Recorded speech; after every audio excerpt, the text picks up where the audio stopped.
Welcome to Crystallizing Conversations' third episode. We're so excited. This is our very first episode with a guest. I feel like I should have like a thing with the media, like a little thing that's like, yay! There's like people cheering in the background. I don't know how to do that. I don't know how to do that yet. I'll learn how to have fun sound inserts. But so our guest is my very, very dear friend, Harumi LaDuke. Hello and welcome. We're so happy to have you. Thank you for having me. Thanks so much for being here. This is exciting. So Harumi is an intuitive coach and energetic guide based in Seattle and occupied Duwamish territory. She hosts in-person and online retreats and workshops, specializing in how to connect to intuition, releasing what's in the way of living how they want to live.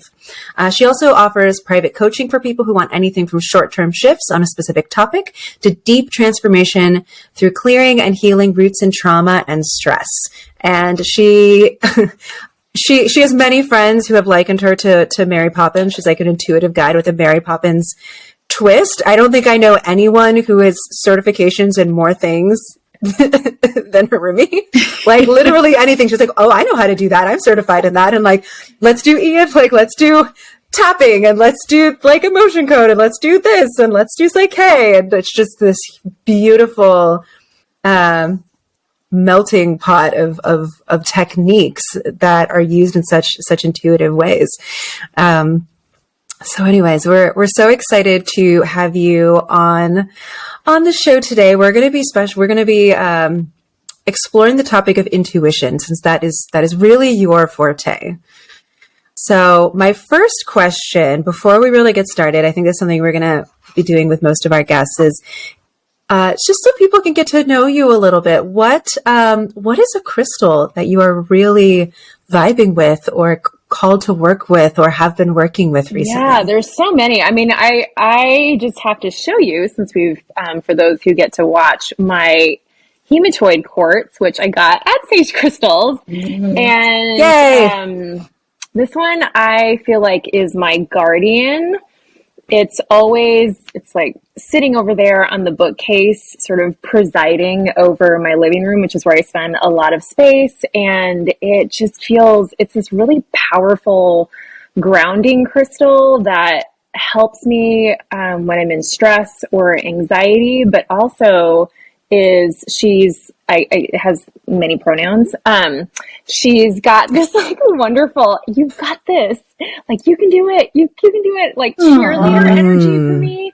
So I don't hold her very often, but when I do, I know it's going to be okay. And as cheesy as that sounds, it really does work. So why not? We have a good relationship. Thanks for letting me show.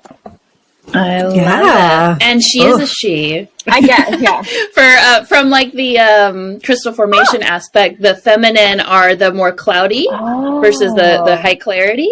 Oh. And they help activate your divine feminine and your intuition. So it's all very fitting. I didn't even know that. That's cool. I love when Iris just like drops these little formation truth bombs. And I'm like, whoa. You felt feminine energy from her. Well, yeah. It's like a she-they. Yeah. Yeah. Love it. Amazing. So, really briefly, I just want to tell the story of how we met. So we met before COVID, at a workshop in Portland, which is where I am now based. I wasn't at the time. I was living in Los Angeles, but my spouse, Yael, and I, through some friends who were involved with it, became interested in Psyche, and we're like, Yael thought that'd be really great for her practice with her clients. And I don't know, I'm a manifestor. I'm like, will this help me? Yes. Then I'm going to do this. Let me learn how to do these cool things. So, how would you describe Psyche? Yeah, it's a process. So for anyone who's listening, Psyche is spelled PSYCH-K. So like kind of based on psychology, or your psyche is really where it comes from. And then K stands for key. So it's the key to your intuition, the key to unlock what's inside of us, but that's maybe sort of trapped under layers of stress or trapped like the emotions. subconscious. Yeah, exactly. It's your subconscious. So it really helps the process, which is, there's many different processes within the Psych K umbrella, but the most basic ones really only take a few minutes, but they can actually help retrain your brain and rewire your brain from stress and anxiety to peace. You can actually use it to retrain your brain around thoughts from I'm not good enough to always enough, or whatever it is that you want to believe. It's absolutely incredible. Does that? Yeah, I think sounds like a good explanation to me. Yeah, I hadn't really heard of it, so yeah, it really works. And the way that I would always try to explain it with people who are like, "What are you doing? This sounds weird." Is it's like when you are using mantras and you're literally trying to rewire your thoughts. And it's like that, but because they're called balances, but you hold your body in very specific positions that activate both parts of both hemispheres of your brain. And so it makes it happen in like 30 seconds instead of repeating a mantra for months. So it's like this instantaneous shifting. And like sometimes it'll revert back and you got to do it again. And like there'll be blocks and et cetera. But I personally have found it very beneficial. So anyway, so we found this, a friend of ours recommended doing, learning about Psych K, and the person, the facilitator teacher that she recommended was in Portland. So, yeah, and I'm like, well, let's go to Portland for the new year. That sounds fun. It was like, the workshop was the 28th, 29th, or like 29th, 30th. And then it like went over into the 1st and the 2nd of the new year. And it seemed like such a great way to start 2020, which was going to be this like magical shifting year. And little did we know. And so Yael and I, we walked in, it was half full. We found 2 seats, it was in the teacher's living room. We found 2 seats. And then all of a sudden this like breeze of energy walked in, and I remember looking up and like there was this beautiful woman, and I was like, pay attention to this moment, this is going to be very important for you. And she kind of looked at us, and then she looked around the room, and she like there was a couple open seats, and then she looked at us again, and she was like, I'm going to sit next to it. And she sat next to us, and that was kind of it. We started, because we were sitting next to each other, we ended up working together, facilitating each other. And then when it came to lunchtime, I was like, well, we're just going to keep hanging out. Right. And then we were done for the day, and we're like, well, we're still going to keep hanging out tonight. Right. And that's how it was the whole time. And it was so beautiful. I love that. I love those experiences when you just you meet someone and you just know, there's something there. There is absolutely cute. I don't know. I know. Even during COVID, I've seen the two of you actually more often than I've seen some of my other friends. So it just is. It is what it is. So talk about intuition. We all talk about And I followed it. That's true. And I feel like that's such. We haven't really broached the subject yet, but I feel like this is already starting off. Our relationship was literally based on each of us listening to our intuition, saying, pay attention. This person is important. Pay attention. And we each individually listened. And I'm so glad that we did, because, by the end of that weekend, and I'm not joking, we'd known Harumi for 4 days, and we ended up inviting her to our wedding, which ended up being canceled. But we were like, aww, this person is important. She needs to be at our wedding. That's awesome. How cute. And it was so clear, both for me and for my partner, that this was going to be a friendship that mattered. And it was. I mean, of everyone in my life, I honestly feel like you were probably one of the people that we talked to the most on Zoom during COVID. And we almost became closer during that time, because we were limited to Zoom, I'm just so happy you're here. Well, getting into the episode and intuition. Yes. I wanted to ask the very basic question of what is intuition exactly? Because some of us might not really know what that means. So, or we have an idea of what it means, but may not always have the best the first connotations. I would say a quick definition is that it's your internal guidance system. You can even literally think about it as your internal GPS that you've been and this is my belief system, and take it into whatever belief system or systems that you have. But I believe that we're all pre-programmed to have some level of inner wisdom or intuition. And part of that is instinct, right? We all have some sort of instinct about, hey, maybe I better not walk in that direction, or, ooh, that person, I want to go sit next to them. And I believe that those are sort of concentric circles. Instinct is a part of intuition. Intuition is a part of instinct. But there's something beyond just what is the word primal being, our survival instincts. And that is the sort of higher wisdom, your inner voice. Some people might call it God. Some people might call it universe. Your best self or your highest self. They're all connected to me. Some people really care about the semantics of which word you use. I actually don't. I really just believe that whatever is the word that fits you and your belief system is the word to use. So I'm going to probably use intuition, inner wisdom, and inner voice the most. And what it is, I think the thing that's the most important is knowing when you're actually feeling like your intuition. So your versus, say, your mind.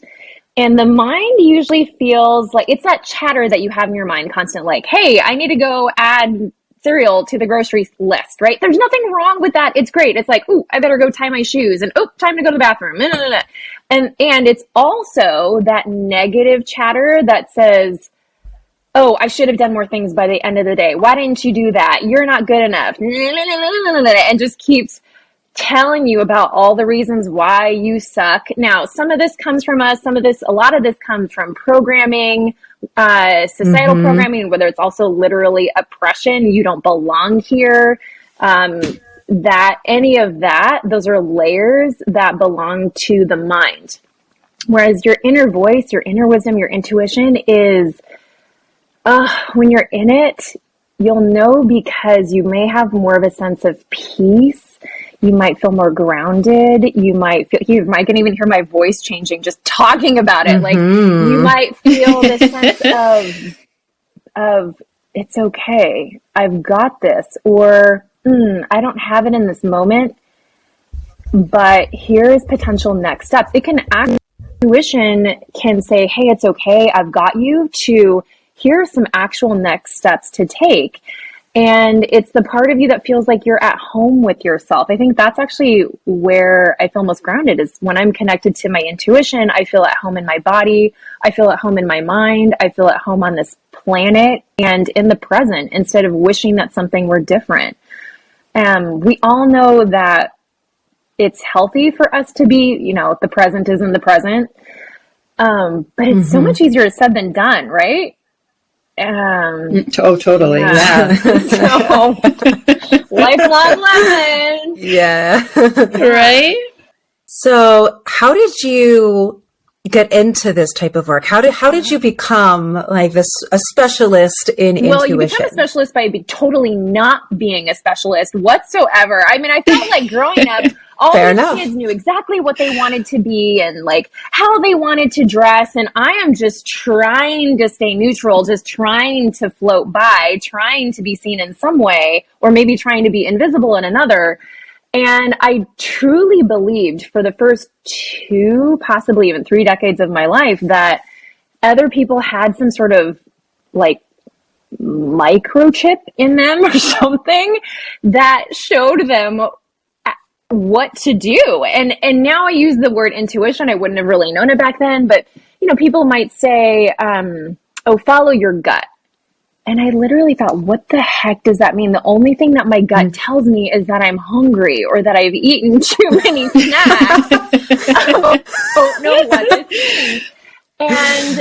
And so I thought, okay, well, maybe it has something to do with my body. There's some sort of barometer or like speed limit dial system that's there. And so I had inklings of it, but really for the first few decades of my life, I just kept crowdsourcing other people for answers when I was, deciding what to do, whether it's being in a relationship or a job, or even what to say next to a family member that I need to set a boundary with. And I would even sort of. So it was the turning outward instead of turning inward. Exactly. And, just, really not knowing what to do for me, maybe having inklings here and there. Now I can go back and now trace it and see, oh yeah, that's my intuition. Oop, that's my intuition telling me yes or no. But it wasn't until I had a couple of years of really intense kind of everything breaking down in my life, from health to family to friends to relationships to family health. I mean, everything was actually pretty, I would say it was a traumatic time for a good couple of years. And I developed really intense anxiety and stress and depression, I think, during that time. And after a while, I thought I can't do this anymore in terms of living in this continued stress and anxiety. What can I do? So I started listening to, this was like the beginning of YouTube and coaches and guides and people starting to post stuff on YouTube. And somebody, I believe it was Marie Forleo, posted a short video about the words expansion and contraction. And this 4-minute video, it's probably still up there, changed my life. And what I learned was, you start to think about a decision that you want to make. And it could be something small, from what shirt do you want to wear today to what direction you want to walk on your walk. And you think about, do I feel more expanded when I think about this decision, or do I feel more contracted? Now, it could be obviously a lot more serious. Do I want to stay in this career or not? Do I want to stay in this friendship or not? And what it does when you just pay attention to your body, the body basically doesn't lie. It's going to give you some sort of information. And now that information could be fear, that information could be stress, but that information could also be, oh, I know that my mom wouldn't like this, but boy, that sounds exciting. Oh my gosh, if I wasn't worried about what other people think, I feel kind of lit up inside. So anyway, all of this to say, I started paying attention to that. And I did that for a few years, and that made huge shifts. And then I hit another major health point where I had a doctor tell me that I might lose my eyesight in a few years, which, big news. Wow. And it was actually in that moment, minutes after the doctor told me, and my eyes are dilated, I'm tired, and part of me feels a little bit numb, but I heard this voice say, there is another way. And at first, I swear, I thought, am I schizophrenic? That was my first thought. Not to be like ableist. It was just like, oh my gosh. There was this disembodied voice, but it also felt like it was coming inside of me. Now I know that is what I would call my inner voice, that inner wisdom, that quiet, peaceful part. And I knew it was something good because I felt wonderful. Not because it was telling me something like, oh, you're going to be okay. It was just, there is another way. And there was a sense of, we'll figure this out together. And that led me over the past half decade into a really intense but wonderful and exciting trajectory where I started studying different modalities and techniques for how to connect to your intuition and release what's in the way of me being able to connect. So there we go. Oh my goodness. But it's almost like that saying, student becomes the teacher. I feel like that happens for so many of us, is we are just on our own path to healing and our own path of learning. And the more we are absorbing it, the more we get excited about it and want to tell others. And then other people gravitate to us because wait, tell me more. I want to know. So that makes total sense. And I mean, there's something to be said to become a master in something, you first have to be the student. Right. It's not like we're born like, I am amazing at this, let me teach you how. Because if you've always been amazing, you don't need to learn how to do it. But if you've had to learn how to do it, then you're actually able to show other people how to do it too. Right. So mastery really requires practice, I think, in most cases. So, yeah.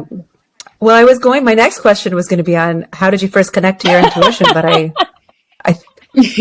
think you intuitively already answered that one. Yes, so, intuitively knew we were going to ask.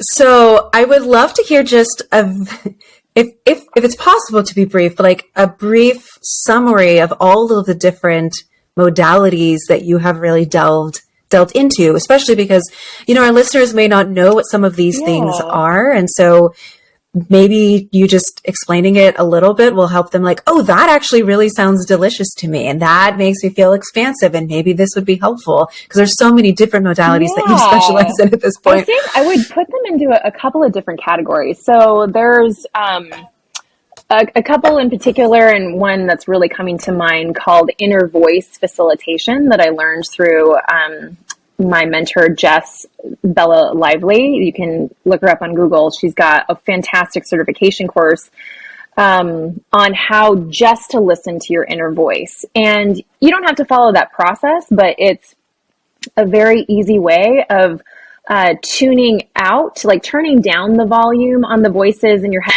chatter and turning up your connection to your inner voice and intuition. And so I would say that is been a key piece of my practice. And a lot of the other modalities that I use are about releasing what's in the way, the sort of the turning down the static of stress, anxiety, voices of I can't do this or I shouldn't do this or I'm going to upset somebody else. I mean, some of that, so some ones include emotion code, which is about releasing trapped emotions. That are yeah, you've done some of that with me, which has been really, really helpful. Those like shards, imaginary shards in your body. Yeah, and it's just sort of taking out the shards is lovely. It really is, and it's a modality that as a client, you don't have to do a whole lot other than to be present in your body. And so that one's really great, especially if somebody is feeling really a lot of intensity in the moment and not just really needing to be held. And then another one is emotional freedom techniques. I think this one's a little bit more popularized now. It's colloquially known as tapping. And so that one is based on acupressure points of traditional Chinese medicine. So a couple thousand years of wisdom. And there's several tapping points that you can use on your body to, again, clear, release trapped emotions at a deeper level. It can be also used to transform beliefs, just like Psych K, which is another modality that I use every day of my life. I think, Jillian, I think you use it pretty intense, frequently as well.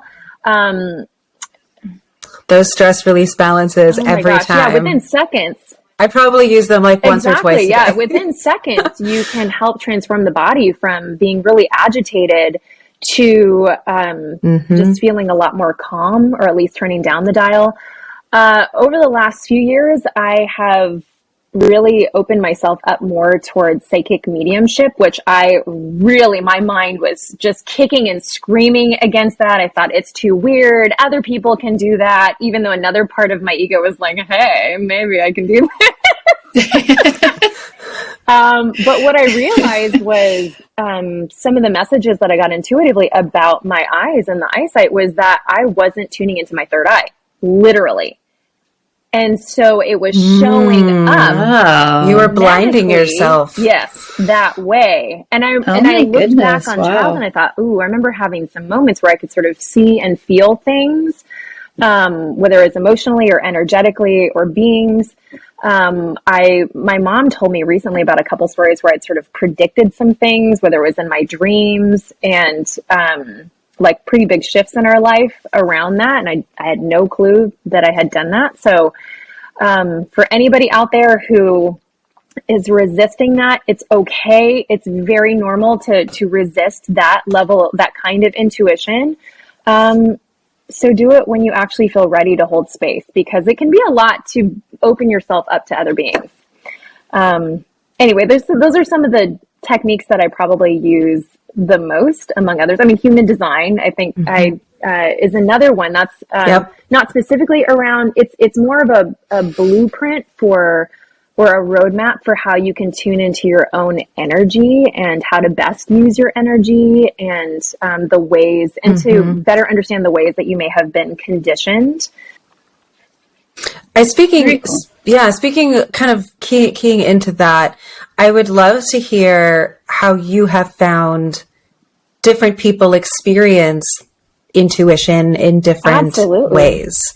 Right. Because you had mentioned the expanded versus contracted or feeling lit up. So maybe explaining for our listeners how they might feel their intuition. Because there isn't one right way. And I think that's one of the things that you and I have talked about with, you know, if we're even just looking at human design, that literally is different people feel their intuition differently, like splenic versus emotional versus, you know, and all these different ways, like listen to your heart, listen to your gut, listen to the little voice, right? These are all different ways that different people experience. So I'd love to hear more about what you've witnessed. Well, you both named different ways, right? One way is through our body. So, and so many of us, especially if we're women, if we're transgender nonconforming, we have especially been trained to not listen to our bodies. But I would say that in an industrial capitalist society, all of us have been trained to not pay attention to our bodies, to keep pushing through, to hustle, right? And so the first is to decondition and just allow ourselves to take even a moment of, ooh, what do I need? Now, you're probably used to doing that for things like food, going to the bathroom. I'm not saying that we always listen, but you know, ooh, I'm thirsty. I need to. That is a kind of bodily wisdom, right? But this kind is all about how do I feel emotionally in my, how energetically? And another way that you can do that is by hearing a literal voice. So, for example, when I met you, Jillian, my mind said, hey, I'm going to be more comfortable if I'm sitting on that cozy couch over there rather than on the folding chair, which is near the drafty staircase, which was right by you. And so my mind was saying, I don't want to sit there. I don't want to sit there.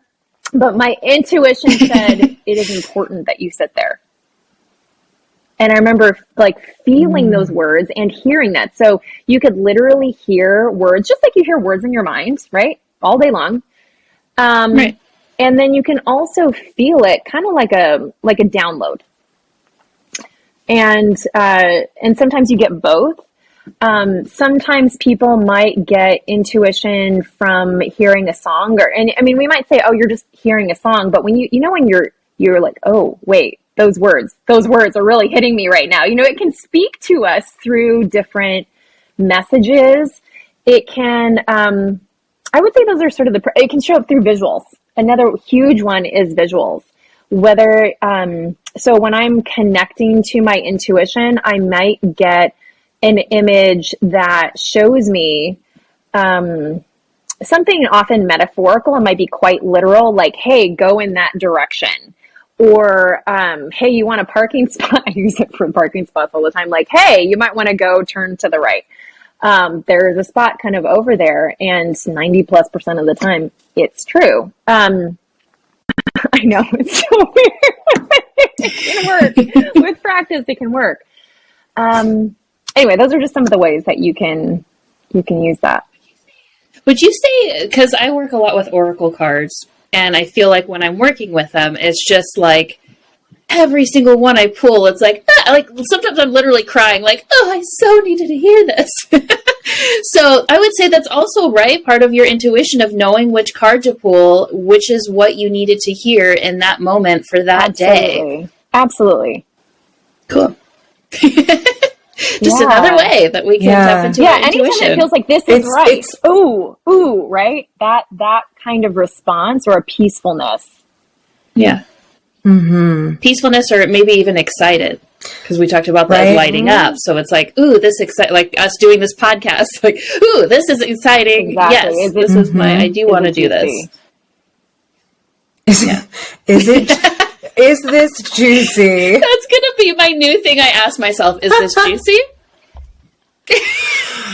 But I feel like it's so true. And I love the fact that there's so many different ways for us to experience our intuition, and that even if there's a part of, I mean, granted, we all need to work on deconditioning, but even if there is a part of us that is more shut down, our intuition is like, then I will find another way to talk to you. I know for myself, I spent a vast majority of my life very disconnected from my body. It's still something I am working very hard on deconditioning from and trying to reconnect physically. But so like that, in some ways, like my body would speak to me, but it would only speak to me through pain. It wasn't like, ooh, this feels good. It was like, this feels bad. You're still doing it, so I'm going to feel worse. You're still doing it, so I'm going to feel even worse until you stop. And so the way that it communicates us with that, but when things did feel good, it didn't come through my body because I was so disassociated. So like, again, the example when you came in, and this has actually happened many, many times throughout my life. Anytime I've met someone that I knew was going to be important, there was this like, it wasn't necessarily a voice, but it was like a, oh, pay attention, like, but not, and it was almost, but not quite like when you're going to be in danger and you're like, your brain like becomes heightened and you're like, I need to know everything that's happening in this moment because I need to stay safe, but without the danger. But it was like, this moment is important. Pay attention to everything that happens from this moment on. This person's important. Pay attention. And, you know, I would almost, it wasn't quite gut, but it wasn't a voice. And it's interesting just the ways that our intuition will find to speak to us because it always wants to be heard. And I think that's really beautiful that, you know, there's billions of us. And so it's going to communicate in such different ways, no matter who we are. Oh, it's such a beautiful example. It makes me think about how intuition and instinct are two sides of the same coin. One can feel fearful, but it's good information, right? I would say the tricky part, the more subtle part is noticing, as you were just talking about, Jillian, is noticing when is this my conditioning? So for instance, am I approaching the situation from a place of fear because of past experiences in my life or maybe past lives you might not even know? And so I'm emotionally triggered and charged up and dysregulated. And there's a difference between that kind of fear versus instinct. So that, you know, that's a much deeper conversation. I'm so glad you mentioned that because I feel like throughout our lives, like I've been in relationships where I've been cheated on. So for a lot of my relationships, it was always this like internal, when's it going to happen? God, and it's like learning the difference between, am I like overly heightened because of the previous, or is this actually my intuition? And every time it still was my intuition, I'm like, dang it. How many times does that happen before I learn? And then now I've learned, but yeah, it's just so interesting. Or I feel like my intuition, I didn't start cultivating it till probably these past, I want to say since I've been working with crystals, really. But throughout my life, I can always look back, because you mentioned looking back, and I can always look back to the times that I'm like, oh, and it was always a bad thing, right? Like I should have listened to myself. And it was always those like huge things that I should have listened and I didn't. And now I know, right? So it's just so interesting. Again, how we all feel it differently and we have this internal knowing. It's just kind of also hard, which I think you do it very eloquently, putting into words the feelings that we feel when it comes to intuition. Yeah, and it's different in different situations. Like you said, in relationship, that is a topic that has been highly intense for you. I mean, I would say for probably many of us, but for you, you know that. And even if our mind knows, hey, this might still be okay, there was a part of you that was saying, nope, red light. But that's where releasing, so it's one thing to connect to our intuition, but this is where, and it's taken me a while to really realize this. And, but the more I do this work, the more that I can see how if you aren't sure if it's your intuition or not, you may need to release some stress or intensity that is happening in your body first, and sort of like take off that first layer of the onion. Otherwise, it's going to be really hard to get to that gold that's inside. That was a weird mixed metaphor. No, that's actually, I think that's a perfect visual. I think that's a great visual because to me, it makes total sense. Mm-hmm. Yeah.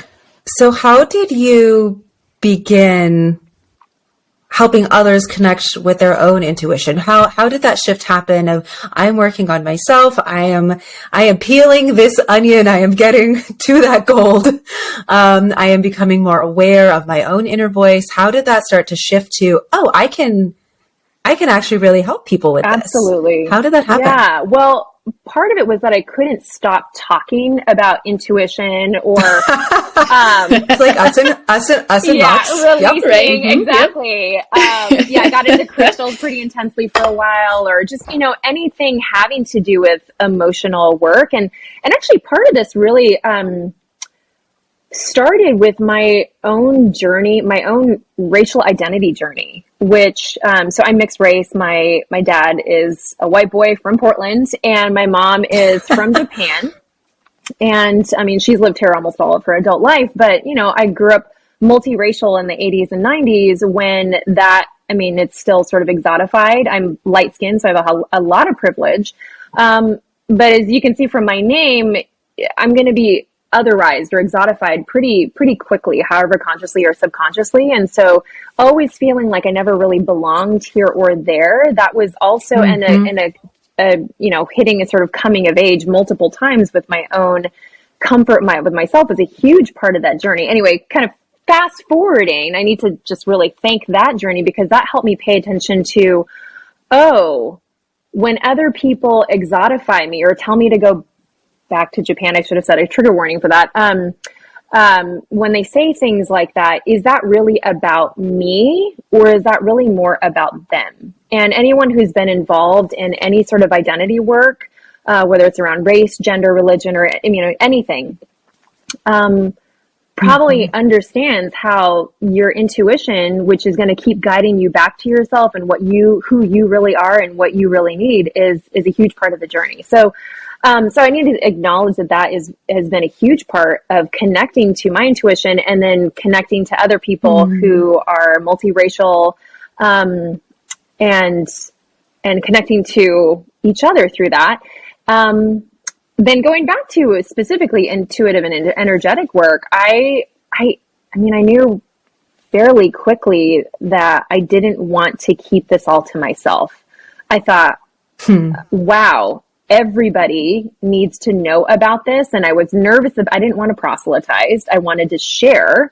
And I've also been an educator for over 15 years. And so I started sort of putting in little bits here and there to lessons of how do you listen to yourself? I didn't talk about energetic work, and have boundaries, of course, with my students, but eventually I started hosting a 2-week immersive retreat for students at high school. I started hosting. I love that you do this. It's just incredible. That's so cool. I wish I had this in high school. I know.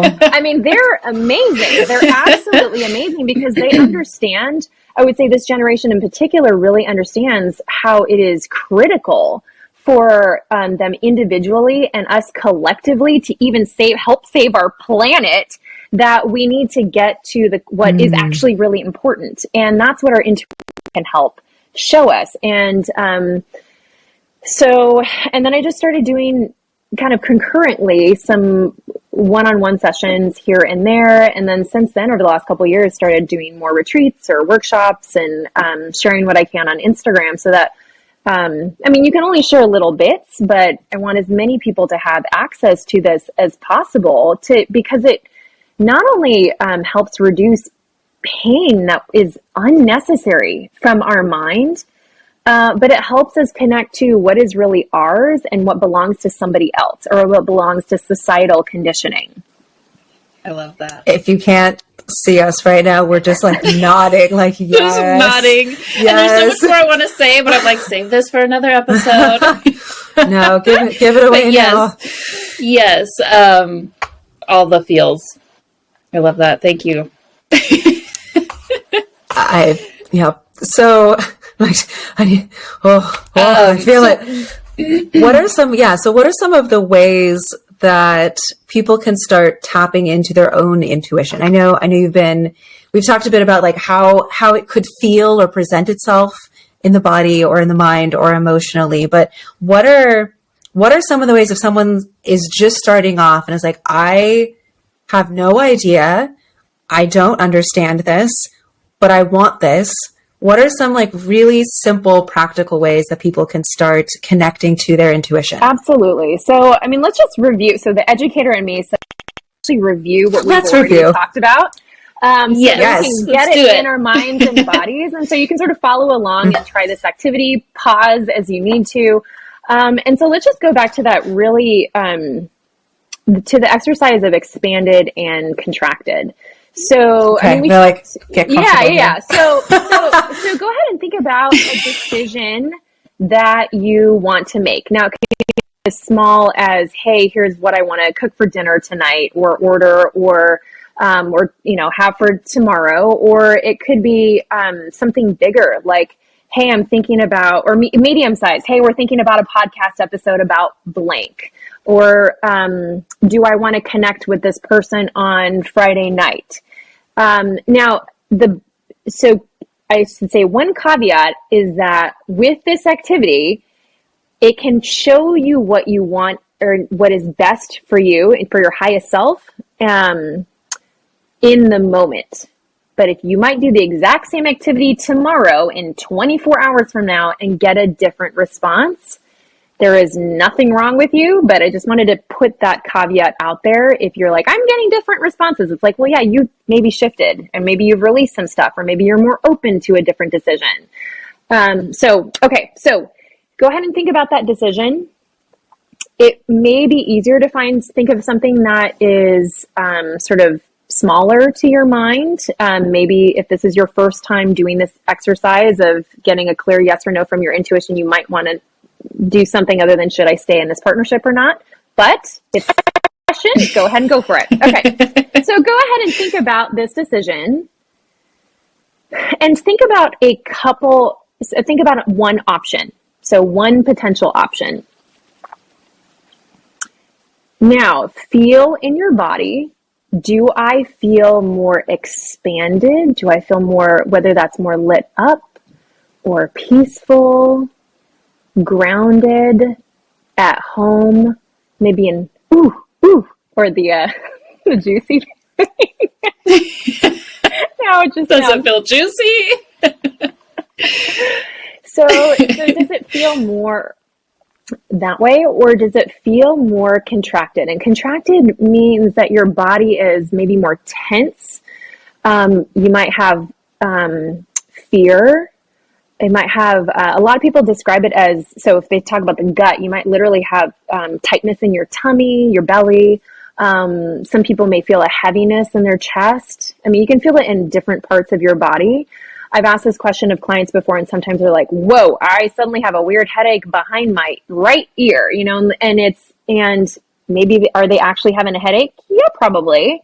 But the fact that it's often happening right when we're thinking about a topic suggests that might have emotional pieces in it. So, okay, do I feel more contracted or intense, or contracted or expanded? So doing that, I mean, I'm curious how you are each feeling right now. I mean, not that you have to share the decision, but I'm curious what you're feeling in your body, if you'd be willing to share. Well, I was only envisioning one. I didn't envision the other side yet of like, I kind of wanted to do both. Yeah, you can. It's literally, should we go out to dinner on a date night tonight, or stay in and puzzle? Okay. Yeah, great. So go ahead and feel the other option. As we're feel the other one. Feel the other option.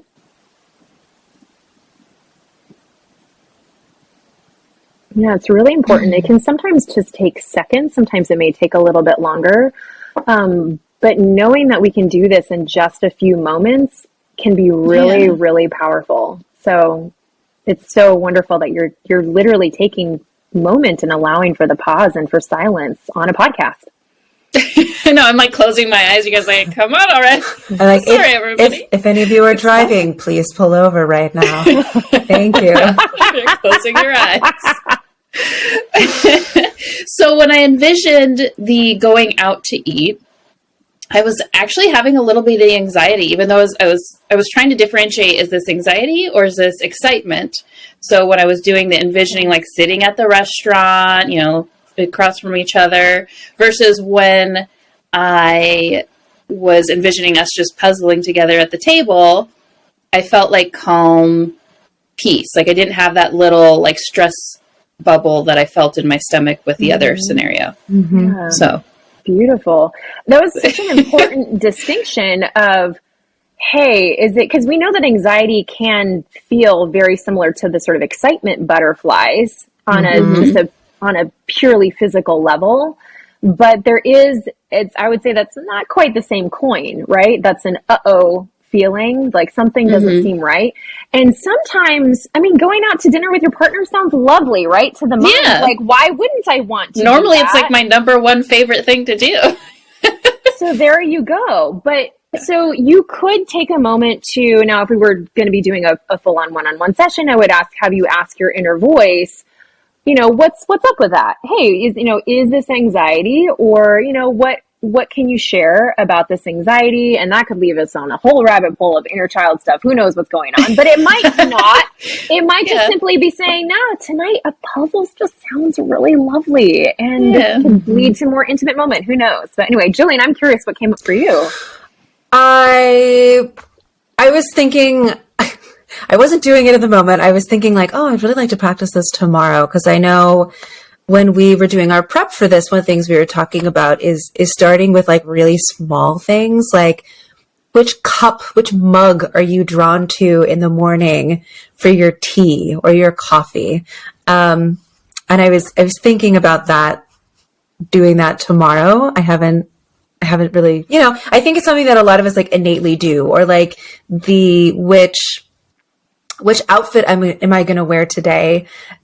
If you don't have something that you like have to dress up for, or dress a specific way for, like I was just thinking about like how using our intuition for those kind of things, like these like tiny little baby steps in terms of like getting used to not even like decisions, like they're superfluous decisions on which mug am I going to use. Like when you came to stay with me, you use those blue mugs almost every single morning. I noticed, because I went looking for them and I was like, oh, they're gone. But isn't that amazing that like each of us were on this wavelength of like, it's a blue mug morning. And like, this is what my intuition wants. This is what's going to make me feel nourished. And I think even utilizing it in like such a small way, even not even like decisions, but just like what you were saying before in terms of what our body is needing or what our energy is needing. It's like, what can I use? What little things is my intuition telling me that would nourish me? And I think that's a fun practice that I want to do more often. It's so great. Yeah. I mean, even just like what book, you know, if you read books before bedtime, you've been reading the same book for a while and your mind says, well, I should finish that one before I start a new one. But your inner voice says, no, actually. And then I've had it where, you know, I start reading a new book and my mind is still judging myself, or you should be finishing your book. Don't be such a flake. You have such a big pile of books that you should be reading. But my intuition says, no, read this one. And then you get the message that you need, kind of like what you were saying earlier, right? You just don't know. And I think part of the beauty of this journey of connecting to intuition is that it can lead us to more surprise and delight and joy rather than this I have to do this because I should be doing those types of, There's so much more expansion. I love that. Like expansion, delight, and joy. How great would it be if that was the basis of day-to-day living? Right? I mean, we're going to have things that happen to us, but if it's interspersed with all of this surprise and delight and expansion that we didn't even know was coming, that's so beautiful and such a lovely way to live day to day. And the exciting part is that it's a muscle. Intuition is a muscle and a skill that you can learn. We all have it. But if you're not used to tuning into it, like we've been talking about, it just takes practice. And so if you start using it for just those everyday little decisions like you were talking about, Jillian, that helps build not only the muscle for intuition and being able to connect, it also builds a trust muscle within yourself of, hey, I am starting to have and data, and to show your mind, hey, this stuff works for me, or, ooh, I didn't like it that way, so let's redirect. This can really help. Again, this is something that many of us are already doing, but it's about becoming conscious of it. And also, I would say the difference with intuition and muscle metaphor is that you can't overuse your intuition. It's the gift that just keeps on giving. I love that. I know, because I was going to try and say like, oh, I love how you use the muscle, like, because it is a great analogy. The more you use it, the better it gets. But I was like, yeah, it's like if you went to the gym and you've never like lifted weights before and you tried to lift it. I'm like, no, it's okay with intuition. Bad analogy. But yes, overall, that's a really great analogy, because yes, the more you use it, the stronger it becomes. And I love it's such a fun process. I love what you're saying about being conscious of it too, because I think, well, going back to what we were talking about at the very beginning about, we're being very aware in each moment of what our intuition is saying to us, and we are acting upon, we are making choices based on what our intuition is whispering or making us feel, or however it's communicating to us, then we are living in a way that is much more intention filled, because we're not just constantly reacting to a barrage of things around us. It's, ooh, I'm getting this little ping. I'm going to act with this because I know it's going to bring me something really beautiful, or I'm going to learn something really incredible about myself or about the world or about somebody else. And so there's so much more possibility, and it's intention filled possibility. And I think that's really exciting. Instead of it just like going through your day zoned out, like taking the same route home every single day, and then you stop seeing what's on the route. But if your intuition is like, hey, turn right, do it, it's gonna be great.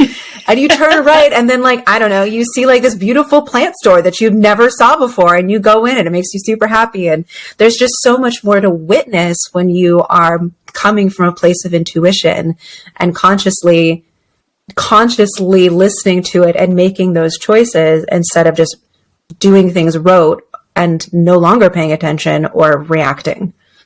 Absolutely. And then the more you trust yourself in that of, hey, I've had these experiences of where I want to go or what doesn't work for me, then you can use that for bigger decisions. And I'm thinking about, since I've been on this journey, being in either relationships or career roles that I knew weren't right for me. And my mind would say, well, hey, it's not right for you. This is not long-term, so you should get out of it. And all the friends are saying, well, why are you with this person still? And my intuition would say, not yet.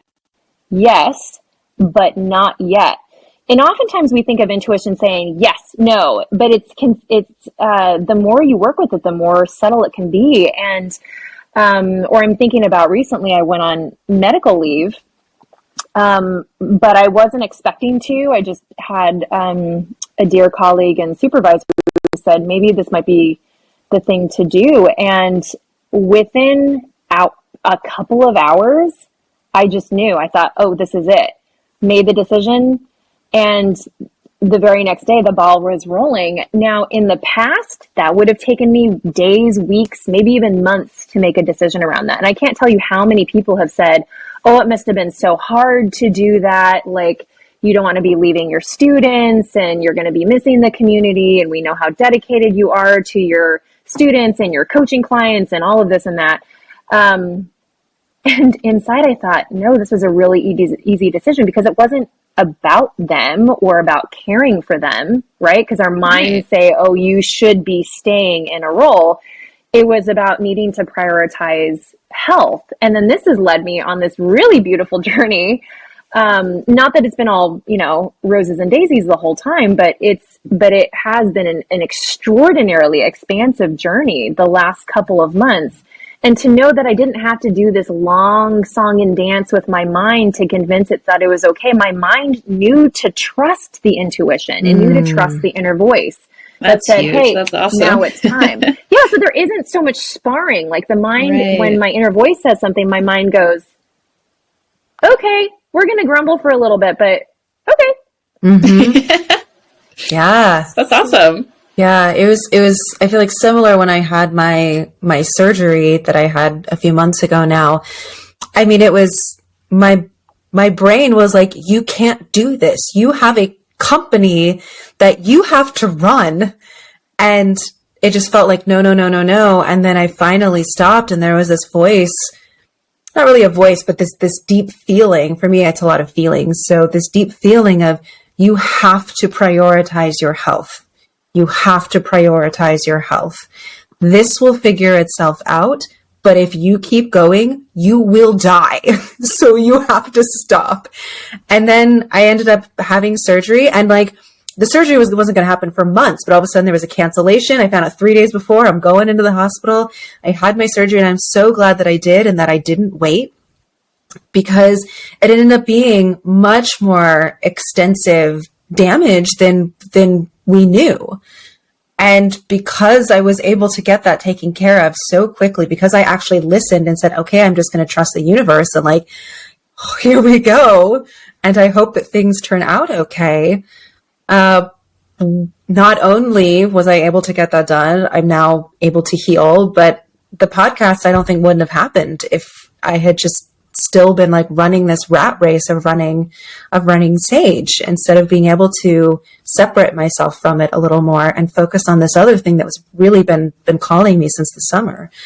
And so, you know, how one decision can all of a sudden have these like spider web effects of all of these things finally falling into place. But again, I would never, I've been literally ignoring this voice for 2 years. And then finally it's like, you can't do this anymore. It's time to stop. And finally listening to it. So anyways, I'm so excited that you're here. I'm really also curious, because we're bringing it back to crystals now. What are a lot of our listeners like to work with crystals? And I know there's a lot of different ways to either enhance our intuition with crystals or to use our intuition to connect with crystals, either way. I would really love to hear some recommendations for connecting to crystals through our intuition, being able to use our intuition to, I don't know, to connect to these amazing stones. And if there's anything that comes to mind. Yeah, gosh, I feel like that is a whole episode in and of itself. So a couple of different ways come to mind. One is just knowing which of the crystals that you may already work with. Knowing, hey, I'm tending to be drawn more to this one when I'm feeling more stress or anxiety, or hey, I just want to have this one near me while I'm writing or doing creative projects. Mm-hmm. You know, just sort of noticing, or I'm noticing I'm wanting to put these ones in my room. Even that decision of this one belongs in this room. Mm-hmm. This crystal belongs in this room is an intuitive decision. And often if you go back, and I find that when I go back and read about the properties of a crystal, I'm like, there you go. Totally. And you have this self-congratulation. The aha moment. Yeah. Ego love. I was so smart. This is great. That's right. I just knew. Another one is just like I'm visualizing what it's like to walk into a crystal shop. So, I mean, I was at Sage Crystals last week, and I had sort of a gift list of, you know, I'd been there in a while. And so I had a few folks that I wanted to get some gifts for, and, you know, of course myself. And I really just, would think about the person and sort of not get in their energy, because that's a whole level of consent, but just to really think about that person and what might they need. And then I would just allow my body to start walking in the direction of color, because Sage is, since the shop is kind of divided, or there's different sections by color. Yeah, it's by intention, but that often ends up having groupings of various colors. Yep. Yes, or it's a sort of a color palette. Thank you for clarifying that around intention. And then from there, I'd be like scanning and seeing, okay, which part of the table am I drawn to? Oop, boom, there it is. I don't know. And then, and then you can sort of hold each one so you can feel it. So you might be drawn by whether it's color or the heft, the shape, the weight, the texture. It can be really fun to, I try to close my eyes and not just look at it visually and to get a sense for that. Ooh, like a felt sense. Yeah. Exactly. Just try it on sort of in different ways, or walk away from it and then see if it's still speaking to me. Like, hey, you need to come back here. How many times has that happened? Like, no, I can't afford you. Walk away. And then you're like, well, it's happening. It's happening. And that's a good, I think, practice for any of us, really, especially if you don't have that many crystals in your own collection. Because I know I think we talked about in our last episode, just feeling out what crystals you're drawn to. So maybe if you don't have any crystals in your collection or very few, it's a good idea to just look up your local crystal shop and support local crystal stores. Yeah. And walk in and see where you feel drawn and go from there. Yeah. What crystal is really calling to you? I think one of the things we were talking about as well is like, if you pick up a crystal, are there any memories that start to bubble up? Are there any emotions that bubble up? Because I know sometimes what'll happen, and I've heard this from a number of clients where they'll pick up a crystal and they'll have some negative emotion that's just like, all of a sudden they are angry or they are really upset or they feel really sad or they start to feel nauseous, like all of these visceral reactions, which I always find very interesting. They're like, I hate it. And it's like, actually, it may be because this is something that you need to work with.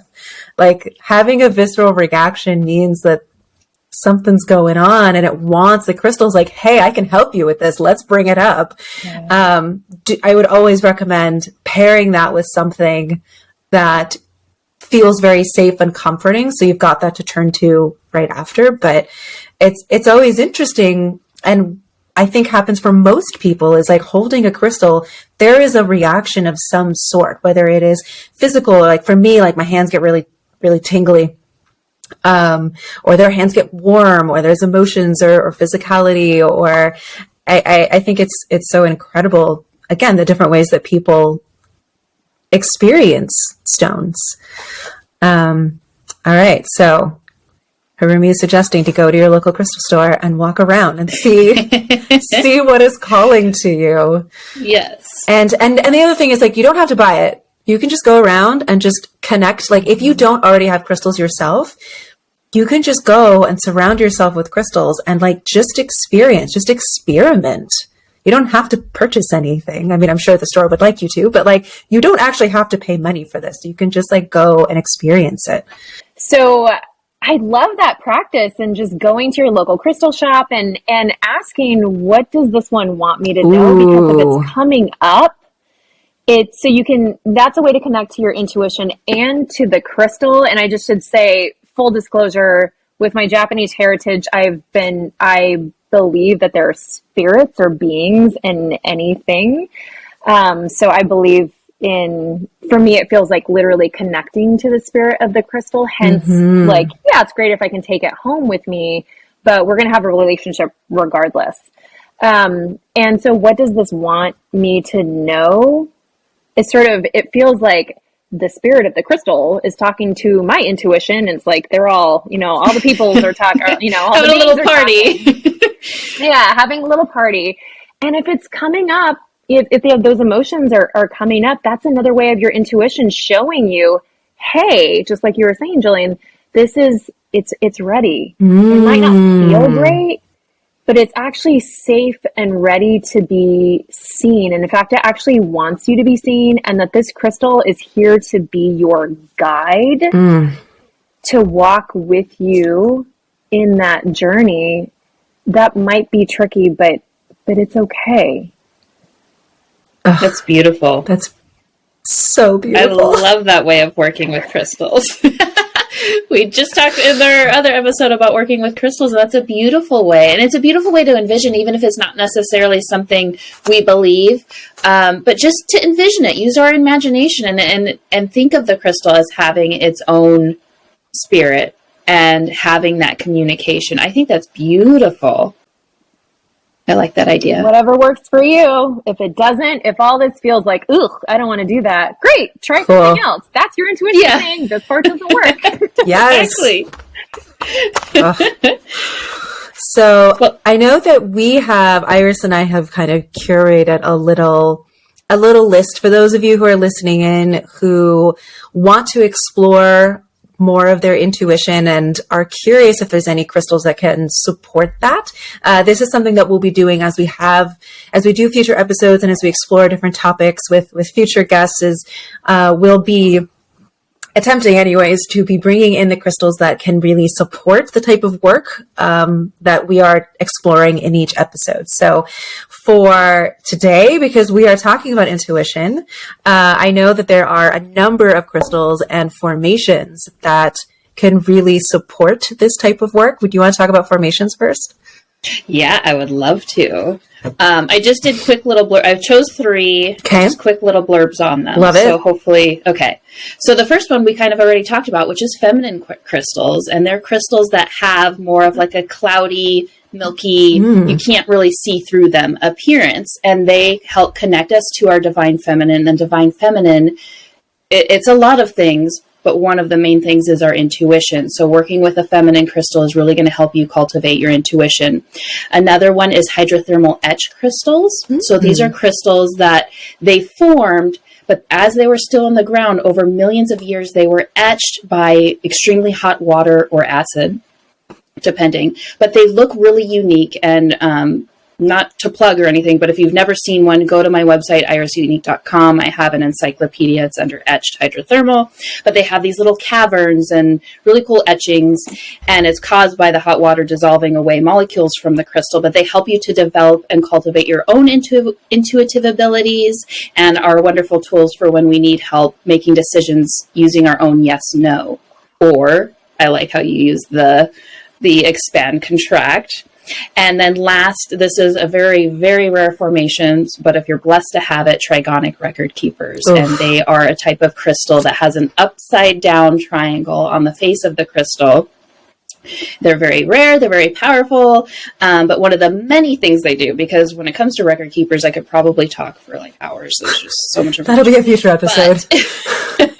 They heighten our intuition as well, so that it's felt on a more profound level. So maybe we already kind of have that inkling, but we need like a little bit of strength or oomph to know that it's the right feel, or that we actually are feeling it. That's what trigons are going to help us do. So that's the spiel on the formations. I love that. So for actual crystals, there are a decent amount of them, honestly, especially when we are looking in terms of the chakra system.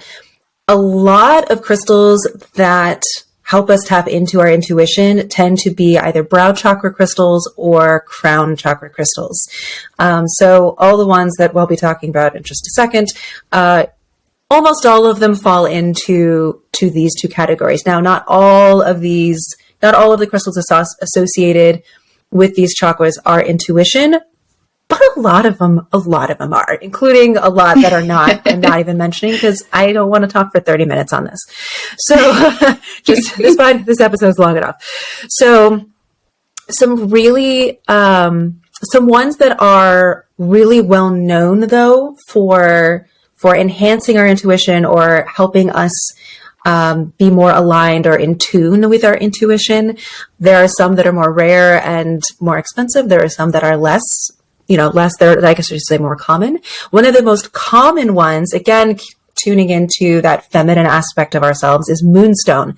Any type of moonstone, all of the moonstones, any color, really helps us access that intuitive ability, being able to really hear that inner voice, that divine guidance within ourselves. So all of the moonstones, labradorite, which is also in the feldspar family. Labradorite is another one. that one's often associated with magic, but intuition is a really big part of its metaphysical abilities as well. It's nice and flashy and beautiful as, you know, getting those flashes of insight, so to speak. Tektites. So tektites are a type of glass that is formed when meteorites hit the earth. So there's a lot of tektites found all over the world, from Thailandite to Libyan desert glass. The most well-known of which is moldavite. All of the tektites, almost everyone, when you hold a tektite, is like, has a visceral reaction. Some people are like, no, this makes me feel like I've had 10 shots of coffee or 10 shots of espresso. Moldavite is the most well known. It is definitely like the highest, it's the most potent, but any type of tektite is kind of like, I feel like a good like crash course in intuition. If this is something you really, it's a energetic accelerator.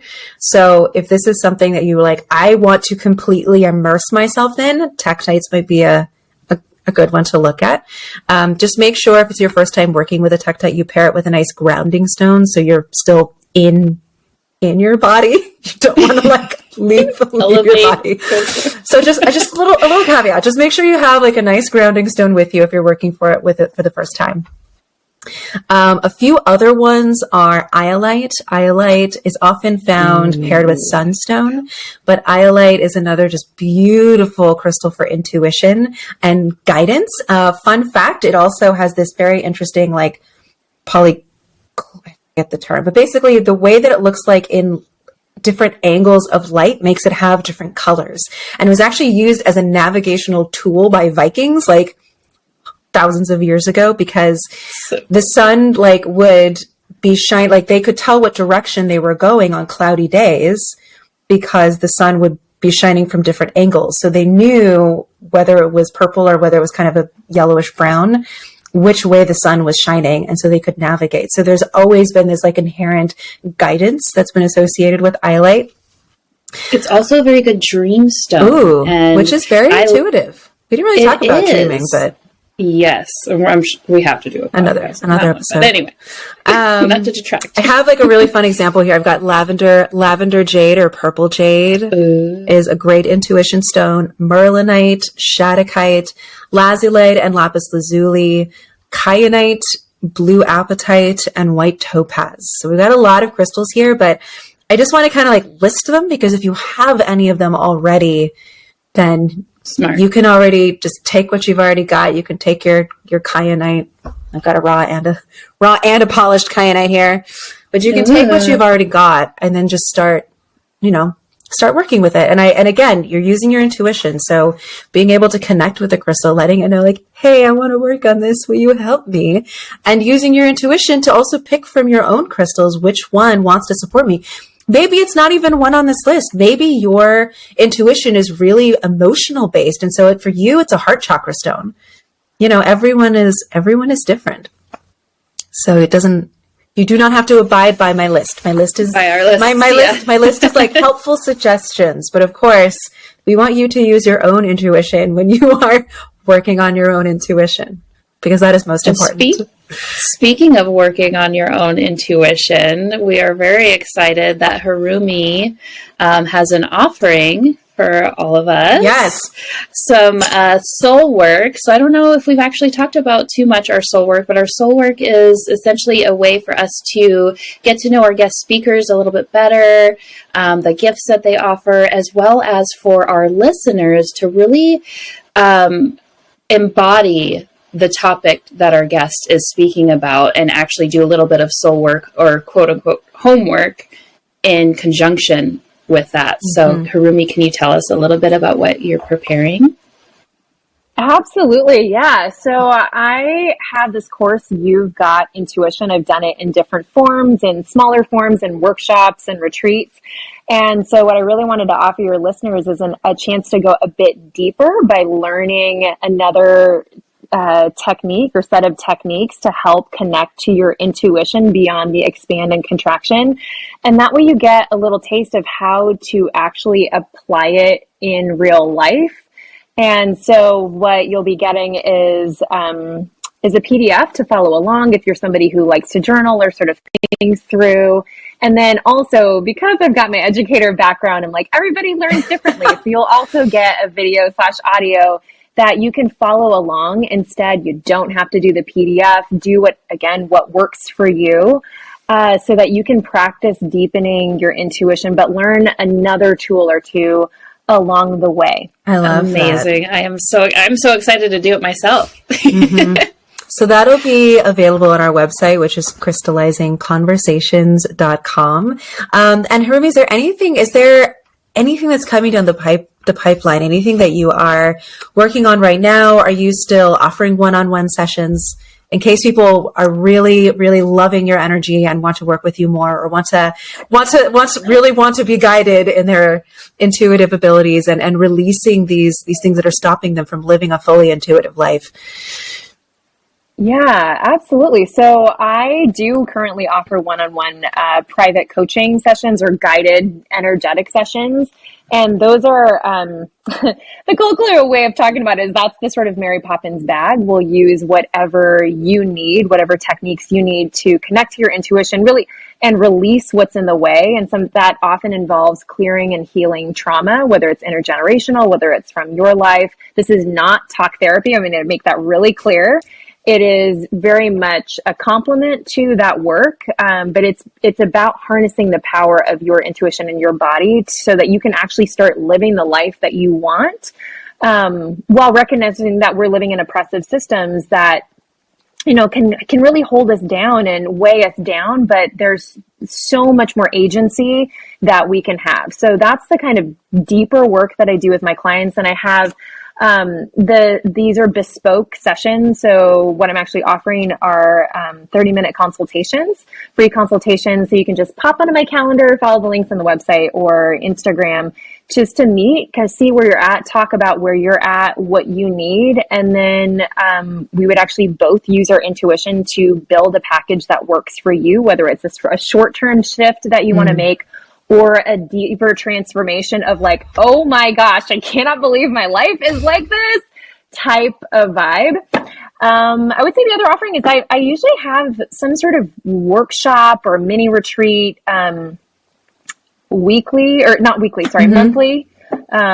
or definitely at least seasonally. So if you're on the gram, then follow along. I also try to share a lot on there, just tidbits of how you can connect your intuition, release what's in the way. Harumi also offers a lot of free stuff on Instagram, so you should definitely follow. Like, there's a lot. What is your Instagram? We're going to do a little link and everything, but just for those listening. We'll have this all in the show notes, but just saying, like, what was it last weekend? You had like an intuition pajama party. Like, you just have like all of these fun little things that are just really, really lovely and always like enjoyable and informative. And so definitely worth following. Amazing. It's so easy for this work to feel so serious. Like, I'm clearing trauma. It doesn't have to be. I mean, sure, the emotional work can feel intense, but the process can be expansive and joyful and even delightful and powerful. And it's I think what I love the most is when clients, they're so excited by their own power and wow, we cleared that. Oh my gosh, I'm making different decisions, or this thing came in, or I feel like I'm able to charge what, this package is worth, and, all of that kind of stuff.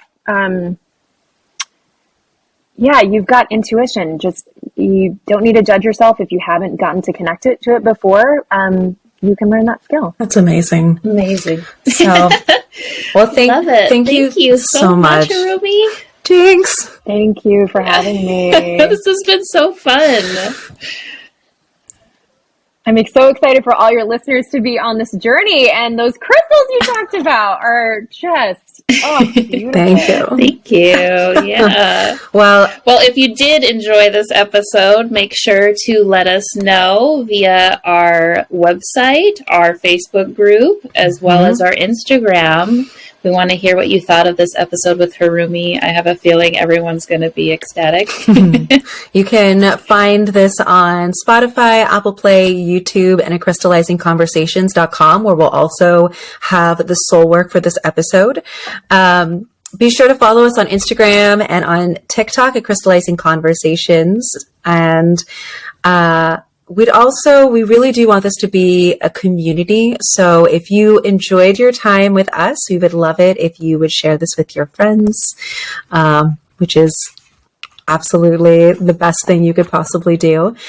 In our show notes, we will also have Harumi's contact information, her website, and her Instagram, so you can give her a follow as well. So thank you so much for joining us, Harumi. I mean, every time I spend time with you, I'm just like smiling ear to ear. And being able to have one of my closest friends on here is just is such a gift and such a delight. So I'll probably text you after this. So, and thank you so much for listening. If you've listened and followed along, thank you. So, all right. Have a wonderful day, friends. And thanks again for listening to Crystallizing Conversations. Bye.